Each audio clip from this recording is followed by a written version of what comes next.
Satu waktu saat setelah Nuaiman wafat, Rasulullah yang mandiin, Rasulullah yang kafanin, Rasulullah yang masuk ke liang lahat. Kebayang kita, tangan Rasul Shallallahu Alaihi Wasallam memegang jasad seseorang, sudah pasti jasad tersebut diharamkan masuk ke dalam api neraka. Sedih Nabi Shallallahu Alaihi Wasallam kehilangan sahabat yang selalu membuat gembira Nabi Muhammad Shallallahu Alaihi Wasallam. Setelah dikubur, semua masyarakat pulang. Rasul Shallallahu Alaihi Wasallam mengatakan, wahai sahabat, silahkan kalian pulang. Aku ingin menyaksikan saat Nuaiman ditanyakan oleh para malaikatnya Allah. Aku khawatir Nuaiman tidak dapat menjawab. Ditungguin sama Nabi Muhammad Shallallahu Alaihi Wasallam. Ini mukjizatnya Nabi. Nabi dapat mendengar mungkar nangkir saat dimana dia membicarakan, mempertanyakan kepada ahli kubur. Datang malaikat mungkar nakir. Assalamualaikum ya ahlal jannah. Ya Allah, mudah-mudahan kita semua di alam kubur dapatkan pertanyaan begini nih dari malaikat. Salam kepadamu wahai penghuni syurga. La ilaha illallah. Allahumma ja'alna minhum. Amin ya rabbal. Man rabbuka? Allahu rabbi, kata Nuaiman. Wa man nabiyuka? Coba ulang pertanyaannya, kata Nuaiman. Wa man nabiyuka? Tunggu, kayaknya saya salah dengar. Wa man nabiyuka? Jangan kencang-kencang, orangnya masih di atas tuh, katanya. Di situ Nabi masih tertawa. Nuaiman walaupun ada di dalam liang lahat masih membuat senyum baginda Nabi Muhammad Sallallahu Alaihi Wasallam. Apa yang membuat seperti ini? Cinta.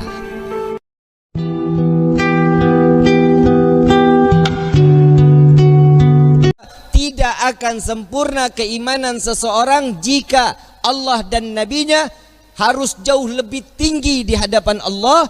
Itulah yang dikatakan orang-orang yang beriman. Sayyidina Umar bin Khattab. Ada yang kenal Sayyidina Umar?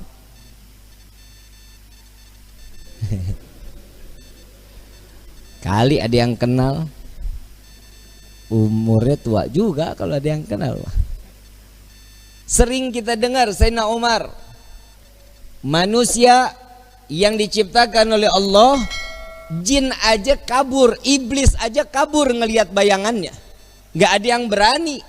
Tapi saat Sayyidina Umar mengatakan cinta kepada Nabi, dunia dengan seisinya sudah gak ada di hadapannya, gak ada di ujung matanya. Kenapa? Karena cintanya tulus kepada Nabi Muhammad SAW.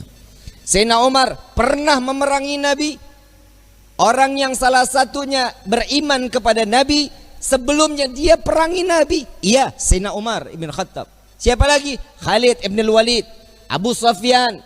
Banyak sahabat Nabi yang dulunya membenci Nabi, karena cinta berubah menjadi sesuatu iman yang hak di hadapan Allah Subhanahu wa taala. Khalid ibn Walid kita tahu betul, saat perang Uhud beliau dengan strateginya menghancurkan daripada umat Islam, meluluh lantahkan. Disitulah Nabi SAW dalam keadaan wajahnya penuh dengan darah. Khalid ibn Walid saat dia memeluk Islam sudah bukan orang yang dihinakan oleh Allah. Kenapa? Karena keimanannya kepada Allah dan Nabi-Nya sampai diangkat oleh Allah sebagai Saifullah, sebagai pedangnya Allah Subhanahu. Itu karena cinta. Siapa lagi? Saya ada satu kisah sahabat Nabi namanya Nuaiman. Udah pernah dengar nama sahabat Nabi Nuaiman? Belum? Ngaji, makanya ngaji. Di pasar nggak ada nama Nuaiman. Nuaiman ini setiap hari mabuk di hadapan Nabi Muhammad SAW. Kalau mau ketemu Nabi, minum khamar dulu. Tahu khamar haram, tahu. Karena cari perhatian kepada Nabi Muhammad SAW. Jadi kalau ketemu mabuk, entah ditegur sama Nabi. Ya Nuaiman, haram, jangan diikutin, jangan diminum lagi. Iya ya Rasulullah, sadar, senang Nuaiman. Besok ketemu lagi, mabuk lagi. Kalau orang Tarajuk yang begitu mah PA. Lagi kalau orang Tarajuk mabok mah kagak ada pantas-pantasnya. Kalau orang bule mabok kan wajar ya. Matanya coklat, abu-abu, hidungnya mancung, habis minum pipinya ngeping-ngeping. Nah orang Tarajuk udah hitam, pesek, mata hitam semua, kurang tidur. Bener nggak? Udah, jangan ikutin sesuatu yang nggak diajarin Nabi. Kalau sudah dikatakan Allah haram, ikutin haram. Jangan pakai nanya kenapa. Kalau ada tanda tanya kenapa sih ini diharamin, imannya diragukan.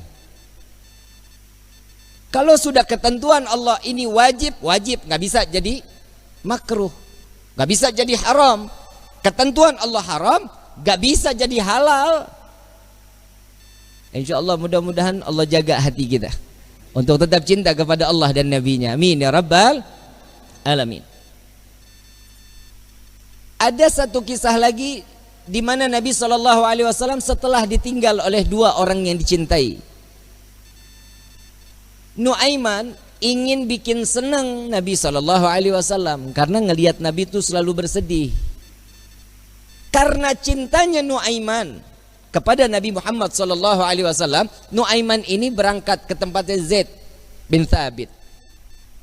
Sayyidina Zaid jual kambing, diminta sama Nuaiman, ya Zaid, saya ambil kambingnya 2, saya mau hadiahin ke Nabi katanya. Oh iya silahkan kata Zaid. Duitnya mana Nuaiman? Duitnya nanti minta sama Nabi. Ini kira-kira yang begini kalau kita ketemu kita apain nih orang? Dibawain 2 ekor sama Zaid yang nganterin, bukan Nuaiman yang bawa. Nuaiman ngintip dari samping tembok, ngeliatin. Begitu kambingnya disampaikan kepada di tangan Nabi, Zaid nungguin. Rasulullah senyum, alhamdulillah terima kasih banyak, ini hadiah dari Nuaiman. Ya Rasulullah, alhamdulillah kirim salam sama Nuaiman. Dan setelah sedihnya Nabi, pertama kali senyum saat Nuaiman menghadiahkan kambing kepada Nabi Muhammad SAW. Diterima sama Nabi, Zaid nggak jalan, diam aja. Ada apa lagi wahai Zaid? Ada lagi yang mau dibicarakan? Enggak ya Rasulullah, duitnya. Dan di situ Nabi ketawa yang kedua kali karena melihat Nuaiman sedang ngintip di balik tembok. Nabi bayar kambing tersebut dengan niat Nuaiman bukan orang yang punya. Karena cintanya Rasulullah kepada Nuaiman, Nuaiman dapat sesuatu kedudukan terhormat di hadapan Allah. Tukang mabok bikin kesel Nabi, tapi Nabi kalau nggak ada Nuaiman nggak mau ngajar. Selalu bikin senang Nabi Muhammad SAW. Satu waktu saat setelah Nuaiman wafat, Rasulullah yang mandiin, Rasulullah yang kafanin, Rasulullah yang masuk ke liang lahat. Kebayang kita, tangan Rasul SAW memegang jasad seseorang, sudah pasti jasad tersebut diharamkan masuk ke dalam api neraka. Sedih Nabi SAW kehilangan sahabat yang selalu membuat gembira Nabi Muhammad SAW. Setelah dikubur, semua masyarakat pulang. Rasul SAW mengatakan, wahai sahabat, silahkan kalian pulang. Aku ingin menyaksikan saat Nuaiman ditanyakan oleh para malaikatnya Allah. Aku khawatir Nuaiman tidak dapat menjawab. Ditungguin sama Nabi Muhammad SAW. Ini mukjizatnya Nabi. Nabi dapat mendengar mungkar nangkir saat dimana dia membicarakan, mempertanyakan kepada ahli kubur. Datang malaikat mungkar nakir. Assalamualaikum ya ahlal jannah. Ya Allah, mudah-mudahan kita semua di alam kubur dapatkan pertanyaan begini nih dari malaikat. Salam kepadamu wahai penghuni syurga. La ilaha illallah. Allahumma ja'alna minhum. Amin ya rabbal. Man rabbuka? Allahu rabbi, kata Nuaiman. Wa man nabiyuka? Coba ulang pertanyaannya, kata Nuaiman. Wa man nabiyuka? Tunggu, kayaknya saya salah dengar. Waman nabiyuka, jangan kencang-kencang, orangnya masih di atas tuh katanya. Di situ Nabi masih tertawa. Nuaiman walaupun ada di dalam liang lahat masih membuat senyum baginda Nabi Muhammad sallallahu alaihi wasallam. Apa yang membuat seperti ini? Cinta. Kalau sudah mendapatkan cintanya seseorang yang kita inginkan, pasti hidup kita bahagia. Bagaimana kita mendapatkan gapainya cinta Nabi Muhammad sallallahu alaihi wasallam? Orang yang bersolawat insya Allah keluar dari sini, pulang dari sini berkah hidupnya. Dosanya diampuni oleh Allah. Kedudukan diangkat oleh Allah. Satu solawat 10 derajat Allah angkat di hadapan Allah. Jadi nggak ada yang rugi. Kalian duduk lama-lama di tempat ini sama-sama bersolawat. Apa sih manfaat solawat? Nabi SAW saat Isra wal Mi'raj sedang di Buraq, Nabi melihat ada satu malaikat, tangannya, jarinya jutaan, tangannya ribuan. Ditanya sama malaikat Jibril, Rasulullah nanya kepada malaikat Jibril, ya Jibril, ini siapa? Ini malaikatnya Allah ya Rasulullah. Apa tugasnya? Tugasnya dia menghitung butiran air hujan dari zaman Nabi Adam sampai akhir zaman. Tidak ada satupun yang luput dari hitungannya. Enggak ada ya Rasulullah. Semua terhitung. Yang netes di laut, yang netes di tanah, yang netes dimanapun, semua terhitung oleh malaikat tersebut. Lalu didatangi oleh Nabi SAW. Wahai malaikat Allah, begitu sempurna Allah ciptakan engkau. Ya Rasulullah, tugasmu begitu mulia menghitung butiran air hujan. Betul ya Rasulullah. Adakah satu yang pernah terlewat dari hitunganmu? Nunduk malaikat ini. Ya Rasulullah, ada yang aku tidak dapat menghitung setiap apa yang telah diberikan oleh Allah. Apa wahai malaikat Allah? Tatkala umatmu bersolawat kepadamu, maka dengan rahmat dan keberkahan yang Allah turunkan ke orang-orang tersebut, aku tidak dapat menghitung dari butiran berapa rahmat dan keberkahan yang datang Allah berikan kepada orang-orang tersebut. Sallu ala Nabi Muhammad. Kalian mau suka, mau nggak suka, mau terima, mau nggak terima, semuanya pasti akan mendapatkan keberkahan dari Allah. Keluarnya kalian dari rumah ke dalam majlis ini, setiap langkahnya akan mendapatkan perhitungan kebaikan di hadapan Allah. Na'udzubillah min dzalik. Seandainya mudah-mudahan Allah kasih kita umur panjang, kita keluar dari tempat ini, Allah ambil nyawa kita, mati dalam keadaan husnul khatimah. Dan beberapa saat yang lalu banyak orang-orang yang dikiranya kita umur panjang, masih muda, sekarang telah meninggal dunia ngelewatin kita. Betul? Karena ada satu wabah COVID-19. Tapi ingat, kematian itu bukan karena corona. Kematian itu sudah maktub yang telah diberikan oleh Allah. Setiap manusia, kullu nafsin dha'iqatul, setiap yang bernyawa pasti akan mati. Apa meninggal yang betul? Mati apa meninggal? Meninggal. Meninggal. Benar meninggal. Inna salati wa nusuki wa mama mati. Nggak ada wa meninggali. Betul? Udah sama aja udah ya. Mau meninggal, mau mati, pokoknya intinya is dead. Paeh. Betul ya? Ujian yang Allah berikan kepada kita berupa corona, inilah dimana Allah akan tingkatkan keimanan seseorang. Imannya tersebut naik atau turun. Nah ini tergantung nih. Ini kan musibah. Ada di perorangan mendapatkan itu berupa ujian atau itu berupa azab. Bib, siapa yang mendapatkan azab? Mereka yang tidak dekat dengan Allah, mereka yang jauh dari Allah, mereka yang tidak beribadah kepada Allah. Ini adalah salah satu contoh azab baru di dunia. Rezeki seret, benar. Kerja di PHK, Betul. Coba lihat orang-orang yang mendapatkan ujian berupa ini ujian dari Allah, ini paling senang. Kenapa? Tatkala dia dekat dengan Allah, orang yang mendapatkan ujian pasti ada kelas di mata Allah. Kalau dia ada kelas di mata Allah, berarti akan ada kenaikan derajat di sisi Allah. Nah, tinggal diri kita nih. Diri kita dapatnya nih berupa ujian atau azab buat diri kita nih. Ini tergantung dari diri kita. Nggak usah dijawab, Bib saya dapat azab, Bib saya dapat ujian. Bukan. Tapi ayo introspeksi diri. Sampai di mana ketaatan kita kepada Allah. Coba sekarang, kayak dari kemarin-kemarin sholat Jumat libur. Betul ya. Tapi di sini nggak libur. Jalan terus. Nggak ada corona.